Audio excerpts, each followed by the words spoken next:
Hello, ladies and gentlemen, and welcome to another Alta Confusion quick look, perhaps a playthrough, who knows? But right now we are looking at the Forest of Doom. Something tells me that this is going to be a choose-your-own-adventure type of game, so let us at least begin this adventure.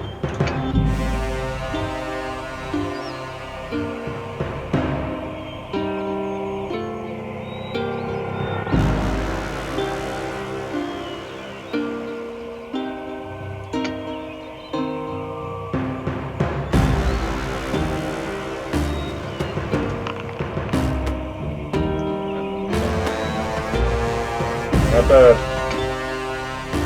Let's choose skills. Starting skill is determined by rolling one die and adding 6 to the number. Oh! Damn, that's gonna suck. Alright, luck. Roll and add 6 to the number. Yes! 12. Next, you must choose a potion to take with you.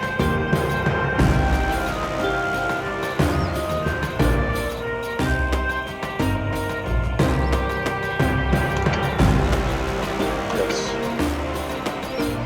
Let us begin. You are an adventurer, a sword for hire, and have been roaming the northern borderlands of your kingdom. Having always spurned the dullness of village life, you now wander the lands in search of wealth and danger. Despite the long walks and rough outdoor life, you are content with your unknown destiny. The world holds no fears for you, as you are a skillful warrior, well practiced in the art of slaying evil men and beasts with your trusty sword. Not once during the last 10 days since entering the northern borderlands have you set eyes upon another person. This does not worry you at all, as you are happy with your own company and enjoy the slow sunny days hunting, eating, and sleeping. It is evening, and having feasted on a dinner of rabbit, spit roasted on an open fire, you settle down to sleep beneath your sheepskin blanket. There's a full moon, and the light sparkles on the blade of your broadsword skewered into the ground by your side.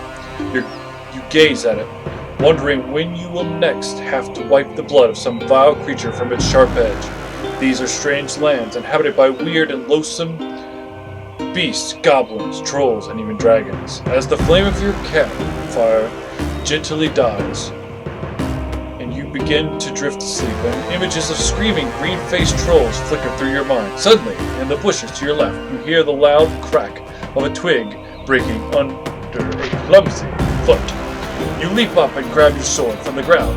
You stand motionless but alert, ready to pounce on your unseen adversary. Then you hear a groan, followed by a dull thud as a body falling to the ground. Is it a trap? Slowly you walk over to the bush where the noise is coming from and carefully pull back the branches.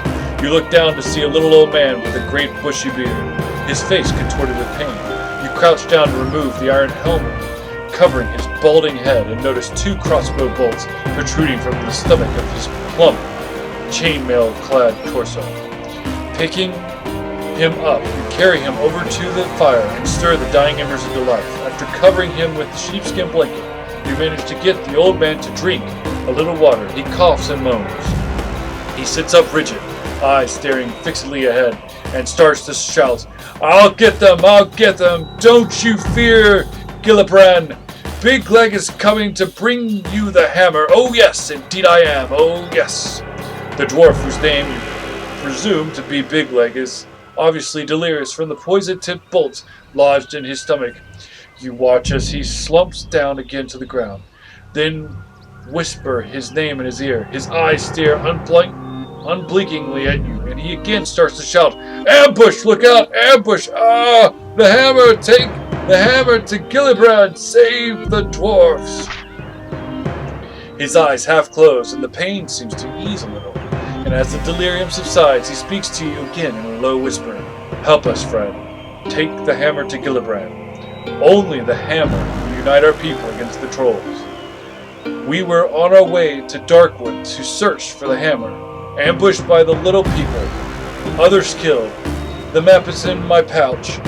We'll take you to the home of Yats Roma, the master mage of these parts. He he has great magics for sale to protect you against the creatures of Darkwood. Take my gold. I beg you to find the hammer and take it to Gillibrand, my lord of Stonebridge. You will be well rewarded. Bigleg opens his mouth to start another sentence, but nothing comes out except his last dying breath. You sit down and ponder Bigleg's words. Who is Gillibrand? Who is Yetstromo? What is all this fuss about a dwarvish hammer? You reach over to the still body of Bigleg and remove the pouch from the leather belt around his waist. Inside, you find 30 gold pieces and a map. Jingling the coins in your hand, you think of the possible rewards which may await you just for returning a hammer to a village of dwarves. You decide to try and find the hammer in the Darkwood Forest. It's been a few weeks since your last good battle, and what is more, you are likely to be well paid for this one. With your mind made up, you settle down to sleep, having taken back the sheepskin blanket from poor Bigleg. In the morning, you bury the old dwarf and gather up your possessions. You examine the map, look up to the sun, and find your bearings. Whistling merrily, you head off south at a good pace, eager to meet this man Yetstromo and see what he has to offer. Now, turn over. Your walk to Yetstromo takes a little over half a day, and you arrive at his stone tower, dirty and hungry. As the tower is set back on the edge of the dark wood, some 50 meters from the path you have been following, it is difficult to find. Finally, you walk up to the huge oak door, somewhat relieved to find that it does exist and that Bigleg had not been speaking wildly in his delirium. A large brass bell and gong hang from the stone archway. As you ring the bell, a shiver runs down your spine, and you realize that the loud bong invades a deep silence, which you had not noticed before. There are no sounds of birds or animals to be heard. You wait anxiously at the door and hear slow footsteps descending the stairs to the tower above. A small wooden slat in the door slides open, and two eyes appear and examine you. "Well, who are you?" demands a grumpy voice through the door. You answer that you are an adventurer in search of the master mage Yetstromo, intending to purchase magical items from him to combat the creatures of Darkwood Forest. "Oh, well, in that case, if you're interested in buying some of my merchandise, you had better come up. I am Yetstromo." He then turns and slowly climbs the stone stairs. Will you follow him upstairs, or draw your sword and attack him? We're gonna follow him. You follow the huffing and puffing old man in his tattered robes up the spiral staircase to a large room at the top of the tower. Shelves, cupboards, and cabinets line the walls, all filled with bottles, jars, weapons, armor, and all manner of strange artifacts. Yetstromo shuffles past the general clutter and slumps down in an old oak chair. He reaches into his top pocket and pulls out a fragile pair of gold-rimmed spectacles. Placing these on his nose, he picks up a piece of slate and chalk from a table next to his chair and begins writing frantically. He then hands you the slate. Well, let's see here.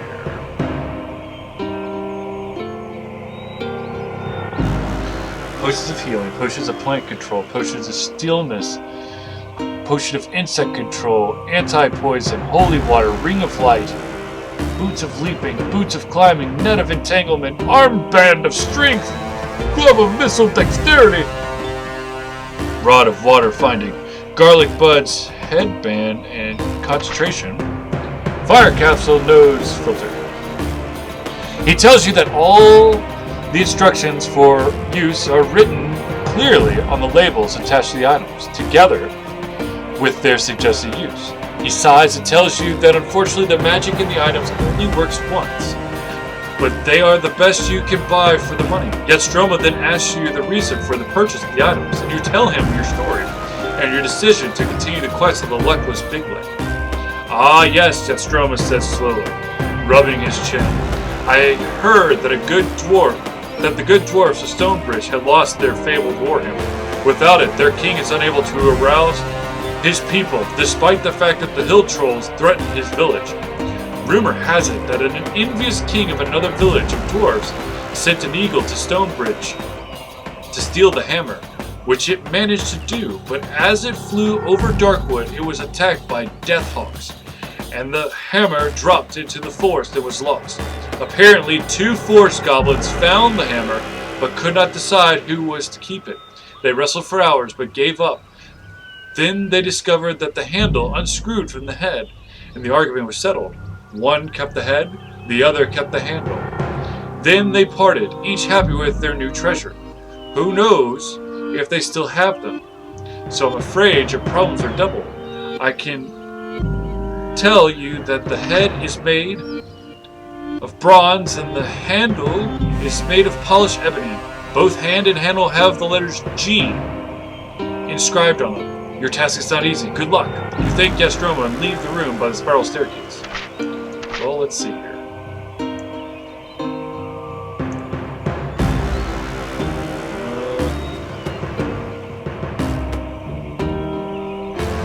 Literature.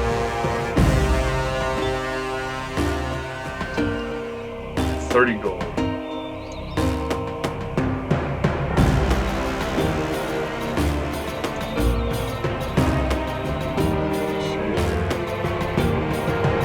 Band of strength. Increases the strength of yes. Gloves of missile dexterity. Yes. Boots of leaping. Yes. Rope of climbing. Headband of concentration. Ring of light.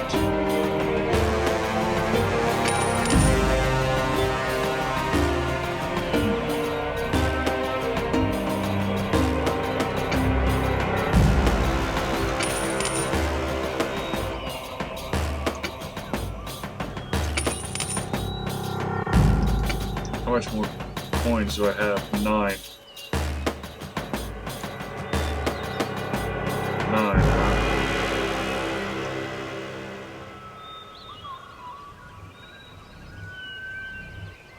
I think I'll hold on to the rest of it. No. I'll hold on to 6. Net of entanglement. Wait.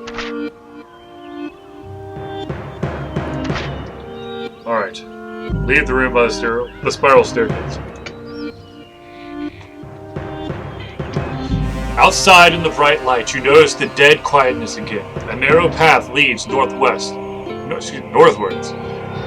From the tall grass surrounding Nostromo's tower into the dense undergrowth of the dark forest. In a few strides, you are surrounded by the dark and tangled forest. Stones and knotted roots seem to hide in the shadows as you can almost believe that they are trying to trip you up. The light fades quickly, and the air becomes moist and unpleasant.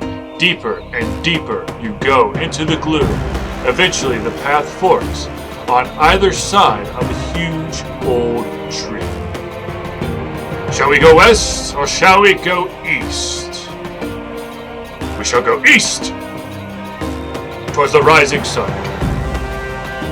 The narrow path continues to cut its way through the tangled forest. Strange animal cries and noises echo through the trees. At last the path widens to approximately a meter across. Soon you arrive at a moss-covered wooden signpost, on top of which sits a large crow.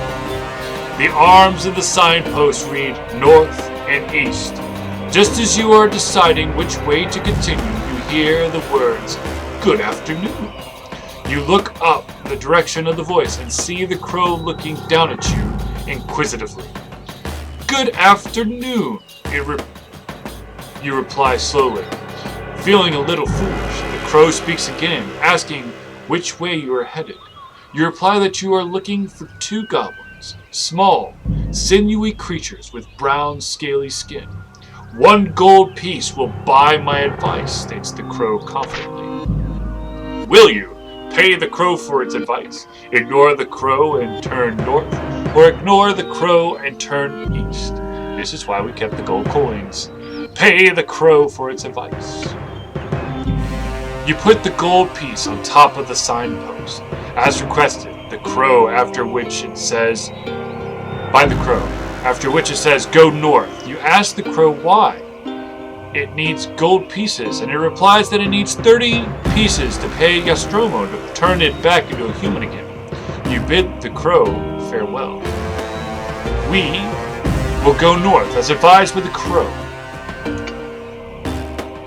Walking along the path, you hear footsteps and arguing voices ahead of you. If you wish to meet their owner, turn to page 317. If you would rather hide in the bushes to let them walk by, 392. Let's hide. As you crouch in the bushes off the path, the voices get louder. 2 pairs of spindly legs and tattered cloth shuffle past you quickly, kicking up dirt and dust. The voices soon fade away in the distance. You step out on the path again and press on northward. To the left of the path, you notice a large hole in the ground with a diameter of some 3 meters. Walking over to the edge of the hole, you see it sloping off into the depths of the earth. If you wish to walk down the hole, you can turn to page 125. If you prefer to continue walking northwards, up the path, 337. Continue north. At last the trees begin to thin out, and shafts of sunlight beam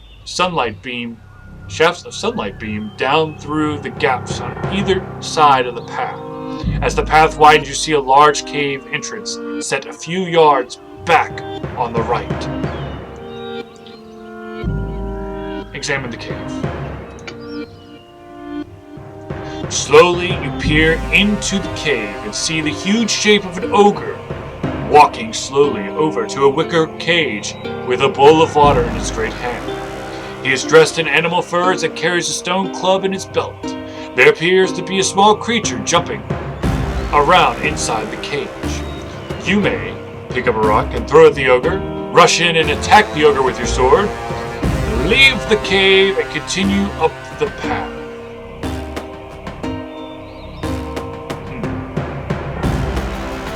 Let's see what a little violence will do. Rush in and attack!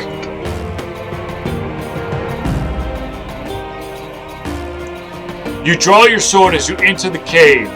The ogre throws down the wooden bowl and lifts the large stone club from his belt. He grunts and lumps. Towards you, prepare for battle. You must fight.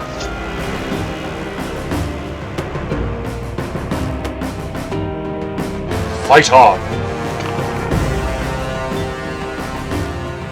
Attack. We both missed! Oh, dear God!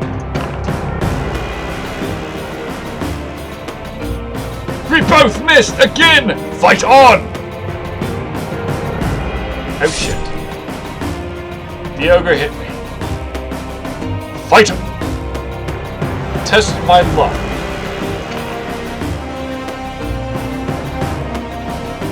Ha ha! I took less damage. Fight on! Shoot! Test my luck. Oh, damn it. Fight on! Man, I'm getting my ass whooped. Test my luck. Fight on! It's about time. Test my luck. Ha ha! Fight on! Crap! Test my luck. Yes! Fight on! Yes! Test my luck! No! Oh yes! Ha ha! Fight on! Oh buddy. Test my luck. You are triumphant! Thank you, thank you. If you win, turn to 385. As the ogre slumps to the ground, the creature in the cage jumps around even more frantically than before. Do you take a closer look at the creature in the cage? Search through the contents of the cave. Leave the cave immediately and continue northwards. I am going to search for the contents. There's not much of interest to be found in the cave. A straw bed, stone jars, a table, and a chair are all the things that are immediately visible. But on the stone shelf, above the bed, a small silver box catches your eye. Open the silver box. You gently prise the lid off the box, but as you do so, a yellow gas escapes and envelopes your face. I don't have nose filters. Damn it! The gas is toxic and your eyes start to water. You cough and hold your breath whilst running around the cave trying to escape from the gas cloud which envelopes you. Your lungs feel as though they are bursting and you are forced to inhale. Your skill is reduced by 2 and your stamina by amount of 1 die roll. Ay, ay, ay. If you are still alive,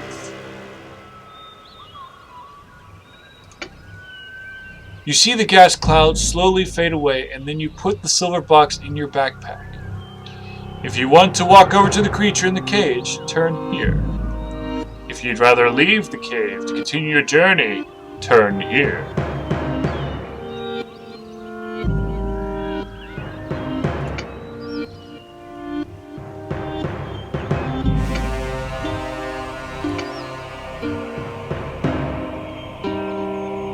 Don't I have something that can... Aha!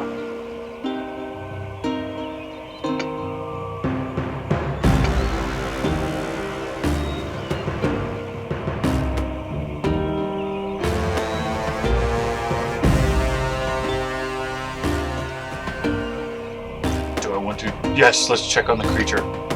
Inside the cage is a small, sinewy creature with brown, scaly skin. And jumping up and down.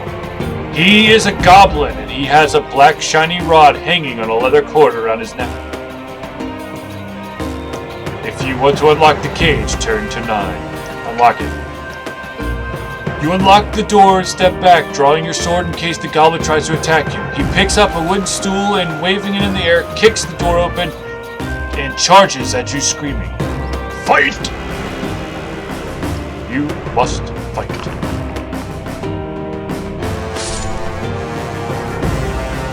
Fight. Test my luck. Damn it.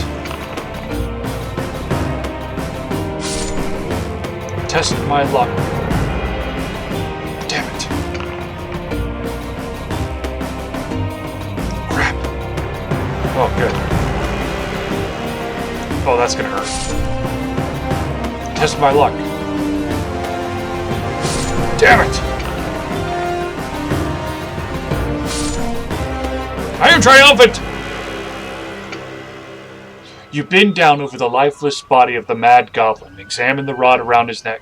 The rod is made of ebony, and there is a screw thread at one end. You're excited to see the letter G neatly inscribed at the other end of what must be the handle of the Dwarvish Warhammer. You put your find in your backpack and leave the cave to continue your quest northward.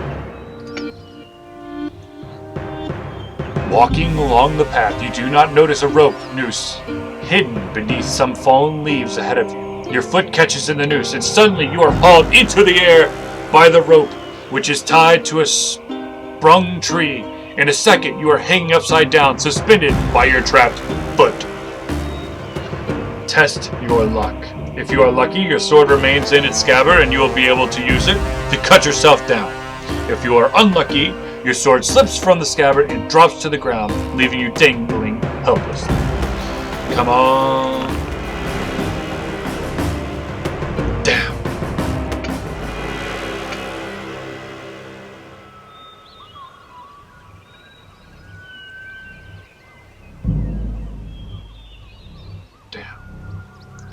You curse as you wonder who set this infernal trap, After 10 minutes, you hear footsteps and begin to panic, making frantic swaying motions in the air, trying to free your foot from the noose.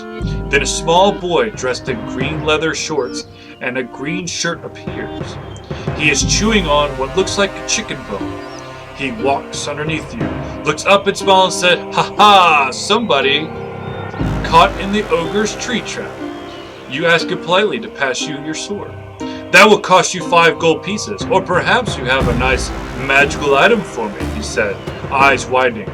You are in no position to argue and must give the boy the gold or one of your magical items if you have one.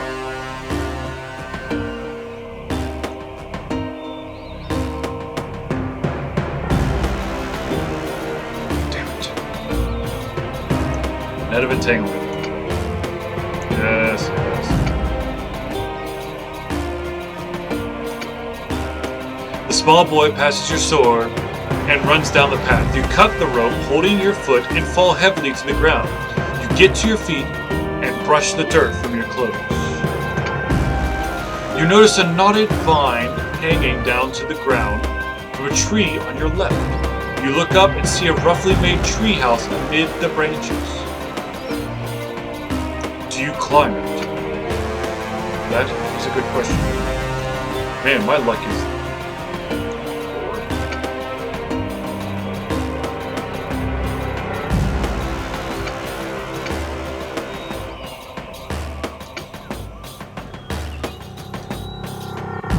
climb it. You reach the top of the vine and scramble on the wooden platform. A sheet made from leaves and ferns covers the entrance to a small covered living area. As you approach, the sheet is thrown back, and from behind it steps a large and hairy ape-like creature wearing only an animal hide loincloth. He is holding a large bone in his right hand and grunts at you. He is an ape man!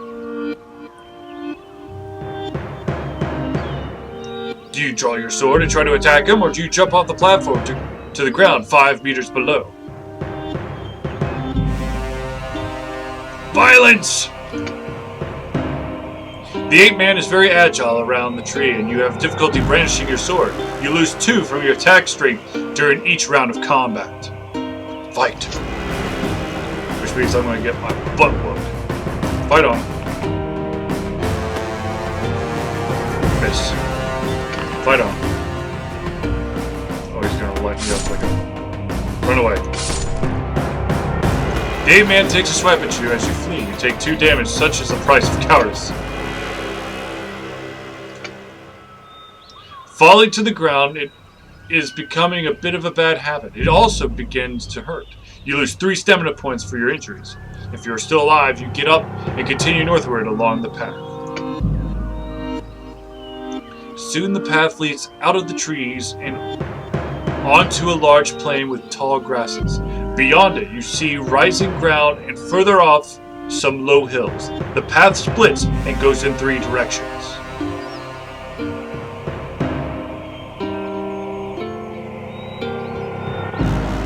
Let's go west. The path ends at another junction. The way south leads back to the forest, so you decide to head north. Walking quickly along the path through the waist-high grass, you arrive at another junction on the path. Continue to walk north. In the distance, to the right of the path, you see large birds circling in the sky. As you get closer, you recognize them as vultures. If you wish to step off the path to see what or whom the vultures are interested in, turn here. Let's figure it out. Ahead in the grasses, you hear a low moan. You look at what the vultures patiently look up to see the vultures patiently waiting overhead. A few steps further, and you see the ugly sight of a huge man with muscles like knotted iron, staked out to the ground.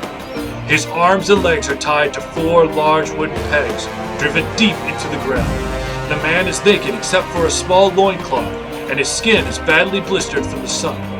His face and chest show bloody signs of cruel torture. His captors will not have gained information they sought from him because he is a barbarian. If you wish to cut him free, If you wish to leave him in his agony, return to the path that head north. Cut him free! You cut the thick ropes holding the barbarian. He grunts and sits up to rub his wrists and ankles. He looks at you and sneers. He is either delirious or ungrateful, for he pulls out one of the wooden stakes from the ground and turns to attack you. Ungrateful jerkwad. Oh, this is gonna suck. I'm probably gonna die.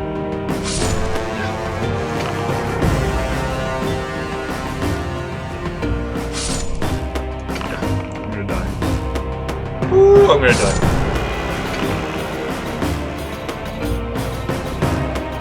Ha! You missed. Great. You missed again. Haha! I hit him. Oh crap.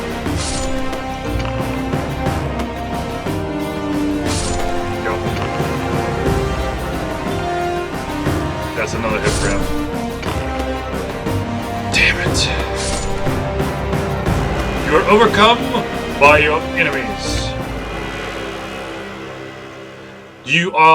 If you are cruelly defeated, you are dead. You have been defeated. You have been beaten by Darkwood Forest, the Forest of Doom. The end. And there you go, ladies and gentlemen. There is a walkthrough of what could happen to you in the Forest of Doom. Thank you for tuning in, and we'll see you soon! Seriously, though, come play this game and find your own adventure.